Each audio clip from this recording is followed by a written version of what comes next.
Arigato, electric football, domo. Domo arigato, electric football, domo. Domo arigato, electric football, domo. Electric football week 7. Here we are. I'm feeling a little crazy. And guess what's coming up on Thursday night? It's the Jets and the Pats. Oh, God, another great game. Or what might also be known as the firing of Rex Ryan.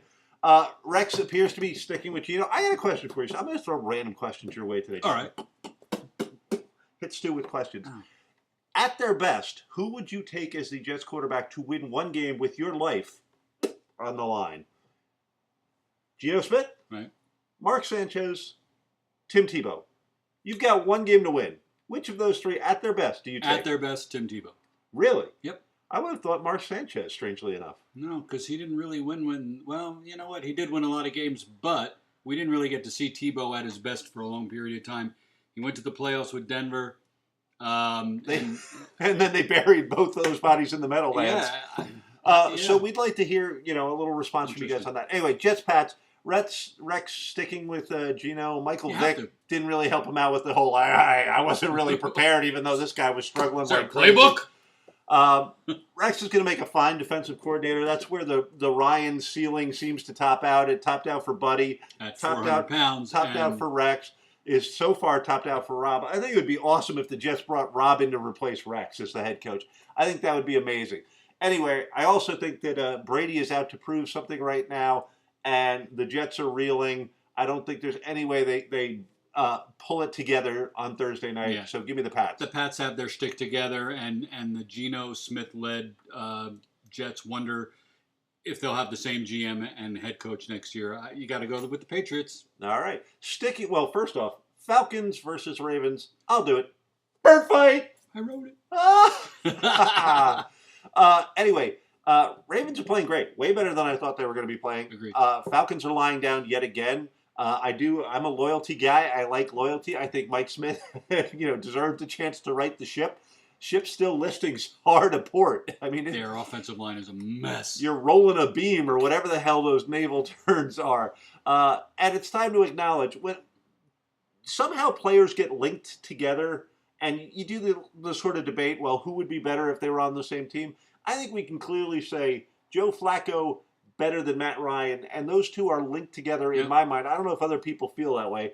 But I think you put them on the same team, and Flacco greater than Ryan. Steve? Yeah, this game's going to come down to running the ball. Atlanta can't do it. Their offensive line, a lot of injuries, but now they're giving up sacks at an alarming rate.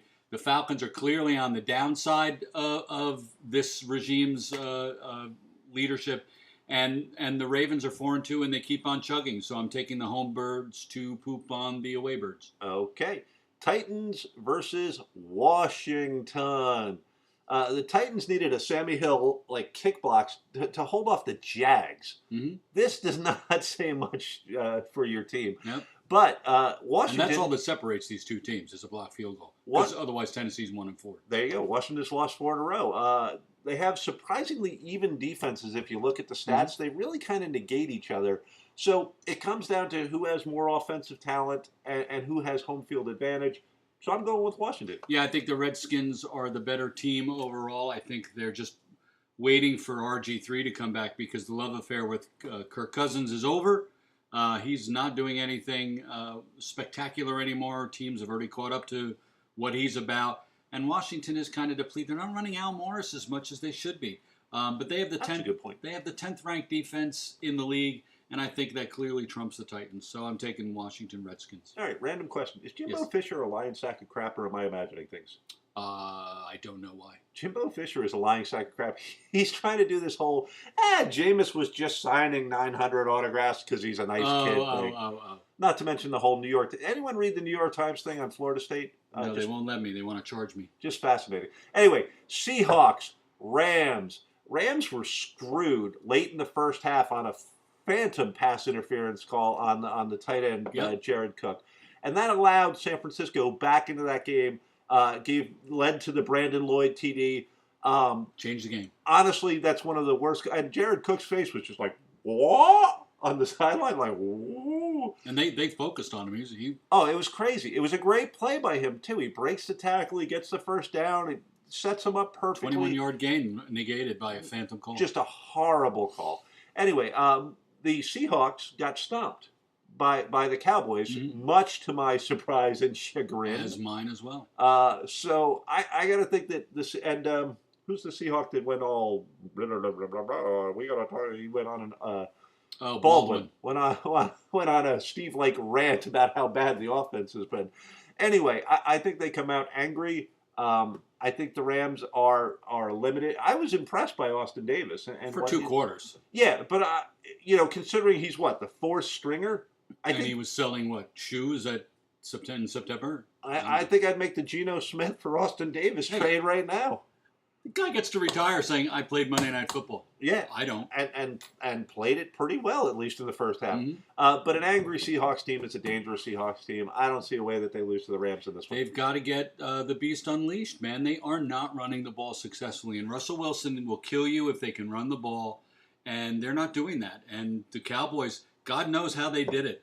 That was smoke and mirrors to me. I watched that game going, this is not the Dallas team we've been watching for 5 years on defense. All of a sudden, from the worst defense last year to beating the Super Bowl champs at home, which is nearly impossible to win in Seattle, very surprised. However, I think the Seahawks are going to run all over the Rams here. They're going to take out their unbridled passion on poor Kristen Davis, Austin Powers, whatever her name is. Is it funny to you how important the running game is, even though all they talk about now are passing statistics and how the running game has been marginalized? Because you've said it twice.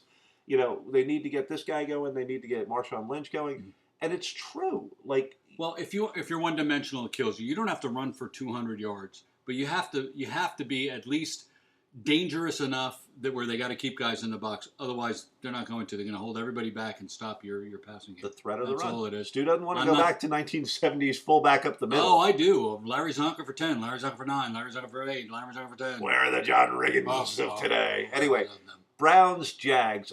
Browns lost Alec Mack, the center, to a broken leg, and that's going to hurt them, but it's not going to hurt them against the Jags because the Jags carry the Rich Alberti curse, which you do not want on you. It means that you lose and you have a small winky.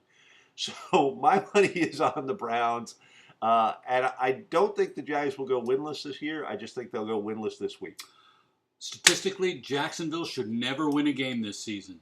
Cleveland looks like they have a playoff quality team. Didn't know about Alex Mack till just now. And if the Brownies could really foot stomp Pittsburgh, I think they can do that to Jacksonville too. I don't see a different outcome here. It's the Browns. Okay. Nugent. Sorry, I was trying to do Caddyshack there. I don't know if I pulled it off. But Bengals at the Colts, and Mike Nugent led to a tie by missing, what was it, a 36-yarder. That was tough to watch. And the call was great, too, because the guy was like, it looks good, it's off. And to me, it looked off, right off his foot. That was a shank. Which convinces me, along with the Andy Dalton playoff history, that the Bengals are chokers. They are a team that chokes. That is my notes. They're two genius football minds that think alike. Yeah. Andrew Luck, a lot of people think he's morphing into the next best quarterback in the NFL. Stu doesn't, I think, believe that. I'm changing my mind. He's starting to come around to the Andrew Luck thing. So there you go. I'm taking the Colts at home to win against a team that perennially seems to choke in the Bengals. This Bengals defense stinks. The end. The difference in this game is quarterback. Andrew Luck is ascending. I'm taking back all my Luck hatred, and I'm saying he's got 17 touchdowns to, I think, 2 picks, and Dalton has 6 touchdowns. That's the difference between these two teams. Enough said, Colts. Stu's going to grow a neck beard in homage to Andrew Luck. He's not missing link. He's not dumb. He's the missing link. Though that line from Kaepernick in the Larry Fitzgerald one-handed catch commercial where he goes, "You're going to buy Luck a razor," it's hysterical. Vikings, Bills. There was an announcement heard at the Viking game. Would Miss Gunderson please come to the security stadium to pick up her 3 children because they're beating the Vikings 28-0? Yeah. Sorry, old Nordic joke. Yeah. Anyway, gotta help the Vikes, don't you know? Mike Zimmer is starting to realize that he's got an unprofessional and unruly team. He's like, I don't mind getting our asses beat, but I do mind it happening when they're late to meetings. Uh, and we're not off to a good start in the Zimmer era. I don't think there's going to be much of an error. We'll start the bring back Denny Green chant. Anyway, I assume the Bills are going to be able to run the ball effectively against the Vikes. I think they'll neutralize what is left of our offense, and I think the Bills will win. Yeah, inexplicably, they didn't run CJ and Fred Jackson against the Patriots enough. I think collectively they might have had 50 yards rushing. Stew with the run game, folks. But that's the Bills' strength. The Bills' strength is not going to be Kyle Orton. And, I think that the Vikings are done. I think they packed it in. Sounds like it. They're toothless. They've got really nothing on offense worth mentioning. And flip a coin, the rest of you, but I'm taking the home team. All right. Dolphins, Bears, stew paste. 3 seconds. 3 seconds. 4th and 10, we call timeout in case Green Bay wanted to come up with a play. Way to go, Philbin. Why you're still coaching, I can't understand it. The Bears were impressive last week as they handed the Falcons their 4th loss. Miami likes to give the ball to the best quarterback in the league with over 2 minutes left in the 4th quarter. And we'll give you an extra timeout because we can't use them anyway. Miami can run, even though they just lost Noshen Moreno for the season, but they can't cover Martellus Bennett and Alshon Jeffrey and Brandon Marshall. Take Chicago. It's going to be ugly. Wow, I'm surprised that you feel that badly about it because you did hang in there. You did let another one go, but you hung tough.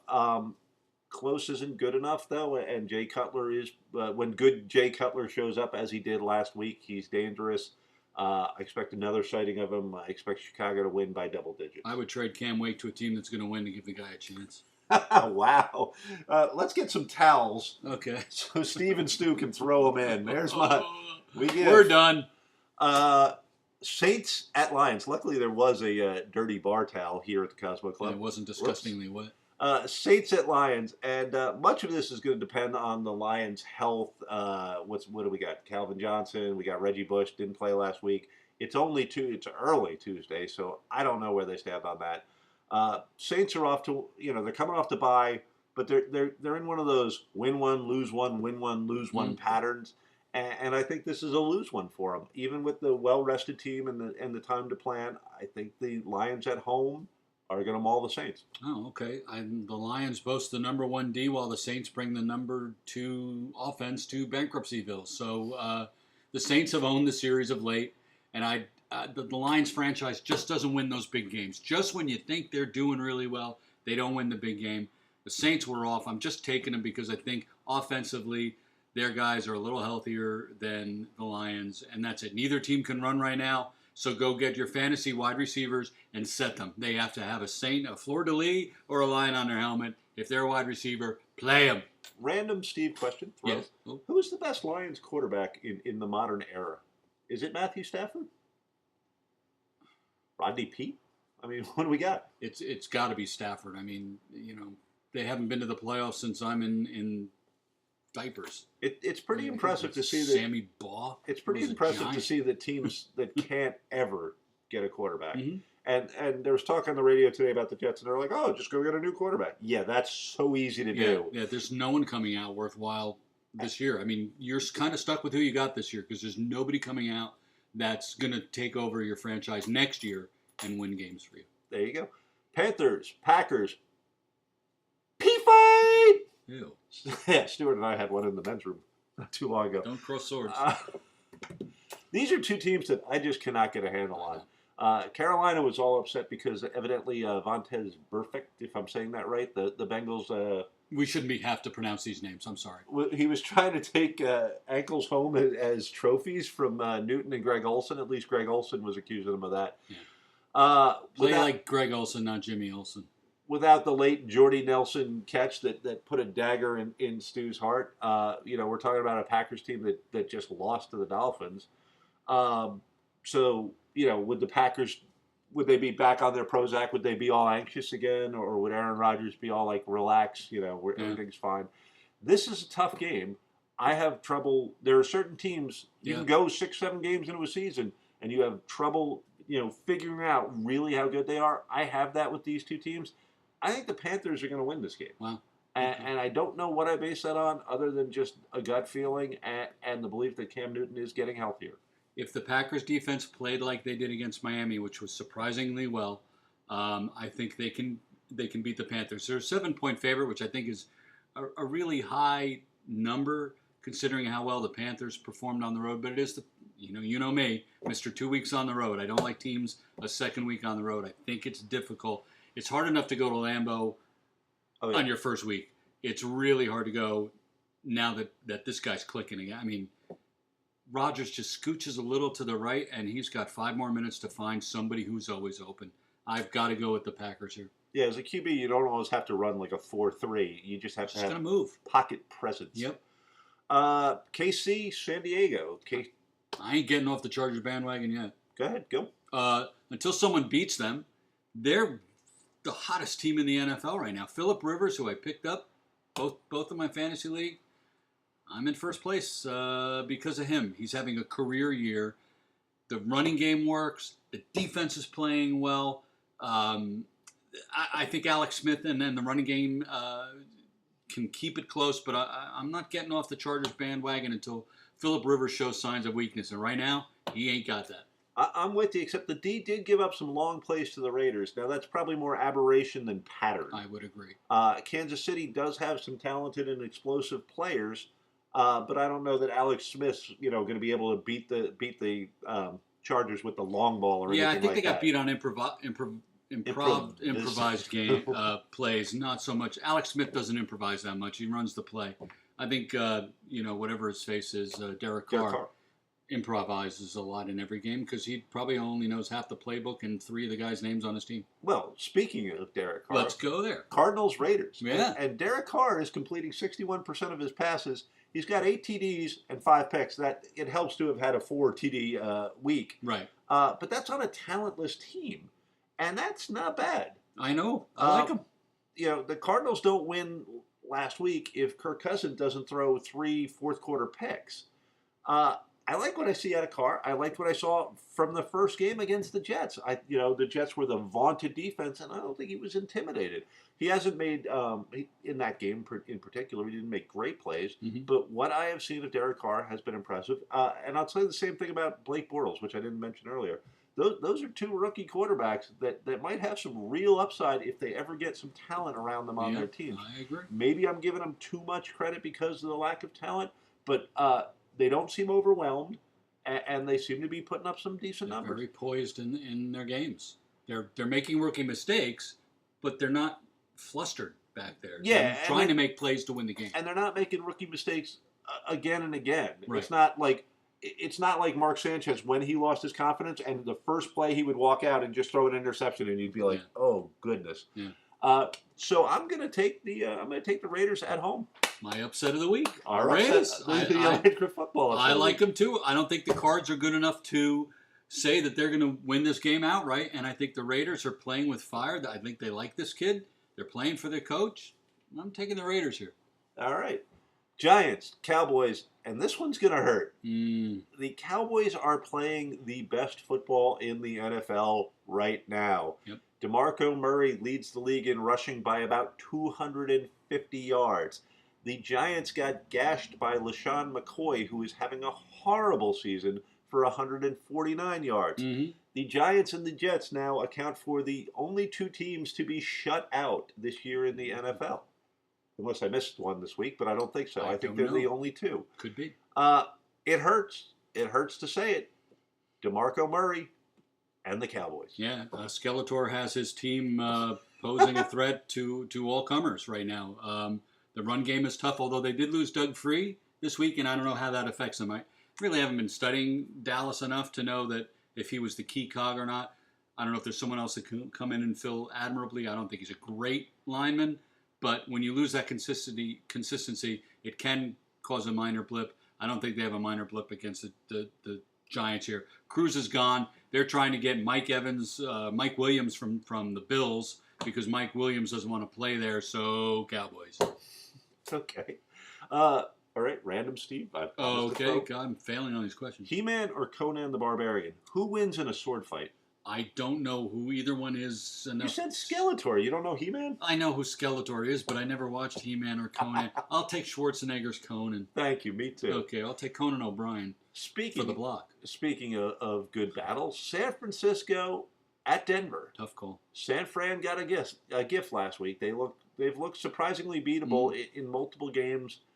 Peyton Manning at home with a shot at tying or breaking Brett Favre's record.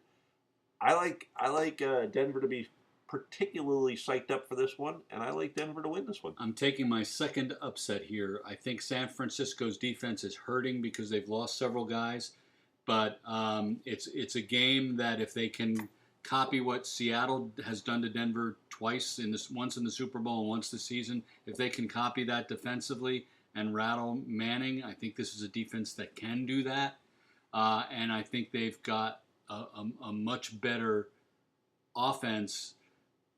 I think their offensive players are better than Seattle's offensive players, believe it or not.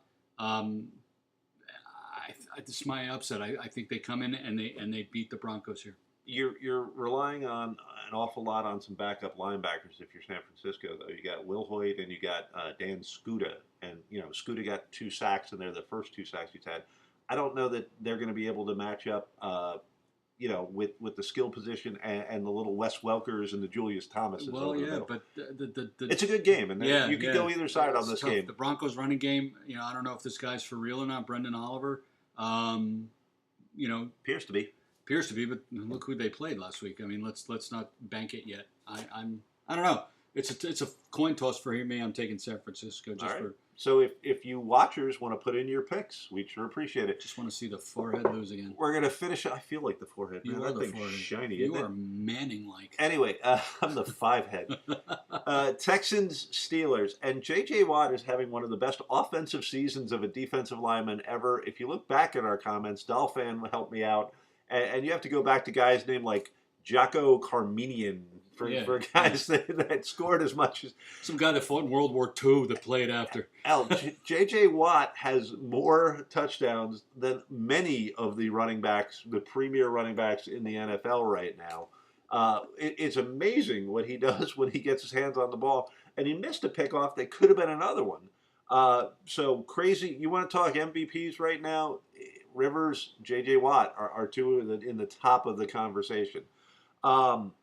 Having said all that, the Texans have not been overly impressive, but the Steelers are signing up for AARP, and they're going to the early lunch. Ooh, what's in the salad bar? Lettuce.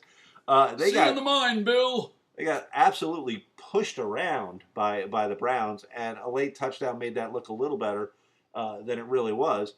So I'm taking the Texans, and I'm taking J.J. Watt to outscore the Steelers. I'm taking the Steelers. I really no other reason than they're the better team on paper. It's going to depend. If Watt and what's his face can get to Roethlisberger, I think the Steelers are broken. I think their offensive line looks like garbage. Their defense couldn't stop the run, and not that Houston's going to run all over you on the road, but it's still Ryan Fitzpatrick, behind center, and that doesn't excite me. No, that certainly hurts him. I mean, if you're looking at the QB matchup, you're probably still going with Big Ben. And fantasy-wise, Andre Johnson's not catching touchdowns. They're not scoring enough points. If you're looking at this just from a fantasy standpoint, the Steelers are the better team. Steelers should win. You got Absolutely. Antonio That's what I'm Brown and you got Le'Veon Bell, who are both putting up big numbers. Right. But it's not just a fantasy game. Agreed. We're picking football games here at Electric Football. Steelers, because they're old. It's okay for us to disagree. Anyway, that's our Week 7 analysis. We really appreciate all the fans. All the views last week. Thank you, man. That was cool. I don't know where that came from, but keep it up. We love it. Yep. And argue with us. We don't mind. Yep. So I'm Steve Brown. I'm Stu Pace. We'll see you next week. Thanks for watching Electric Football Regato.